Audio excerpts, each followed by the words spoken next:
തിരുവനന്തപുരത്ത് കടയ്ക്ക് തീപിടിച്ച് ഒരു മരണം. കടയുടമ അപ്പു ആചാര്യാണ് മരിച്ചത്. കൈതമുക്കിലാണ് തീപിടുത്തമുണ്ടായത്. വിവരങ്ങളുമായി ഷീജ ചേരുന്നു. ഷീജ, ഇത് ഏത് തരം കടയ്ക്കാണ് തീപിടിച്ചത്? എപ്പോഴായിരുന്നു സംഭവം?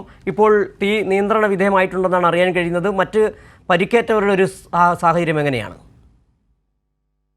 സിജു, ഉച്ചയ്ക്ക് ശേഷം വൈകുന്നേരത്തോടു കൂടിയാണ് ഈ കടയ്ക്ക് തീ പിടിച്ചത്. അതൊരു ബേക്കറി കടയായിരുന്നു. ഇതിൽ ഉച്ചയ്ക്ക് ഇവർക്ക് ഈ കടയുടമയായിട്ടുള്ള അപ്പു ആചാരി അദ്ദേഹം അകത്ത് കിടക്കുകയായിരുന്നു. അതിനൊപ്പം തന്നെ അദ്ദേഹത്തിന്റെ മകനും മറ്റ് 2 ജീവനക്കാരും കടയിലുണ്ടായിരുന്നു. ഈ സമയത്താണ് ഗ്യാസ് പൊട്ടിത്തെറിച്ച് അപകടമുണ്ടാകുന്നത്. തീപിടുത്തം വലിയ തോതിൽ വ്യാപിക്കുകയായിരുന്നു. ഉടൻ തന്നെ ഫയർഫോഴ്സ് എത്തിയെങ്കിൽ പോലും മകനും മറ്റ് 2 ജീവനക്കാരും കടയ്ക്ക് പുറത്തേക്ക് ഇറങ്ങി ഓടി. പക്ഷെ അപ്പു ആചാരിക്ക് പുറത്തേക്ക് ഇറങ്ങി ഓടാൻ സാധിച്ചിരുന്നില്ല. ഈ ഒരു സാഹചര്യത്തിലാണ് പക്ഷേ ഗുരുതരമായ പൊള്ളലേറ്റ് അപ്പു ആചാര്യ ആശുപത്രിയിൽ എത്തിച്ചിരുന്നു. പക്ഷെ അപ്പോഴേക്കും മരണം സംഭവിച്ചിരുന്നു. 85 വയസ്സാണ്.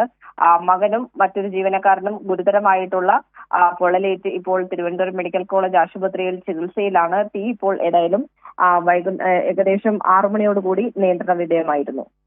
ശരി, ഷീജയാണ് തിരുവനന്തപുരത്ത് നിന്ന് വിവരങ്ങൾ നൽകിയത്. തിരുവനന്തപുരം കൈതമുക്കിൽ ബേക്കറിക്ക് തീപിടിച്ച് കടയുടമ മരിച്ചു. മകൻ ഉൾപ്പെടെ 2 പേർ പൊള്ളലേറ്റ് തിരുവനന്തപുരം മെഡിക്കൽ കോളേജ് ആശുപത്രിയിൽ ചികിത്സയിലാണ്.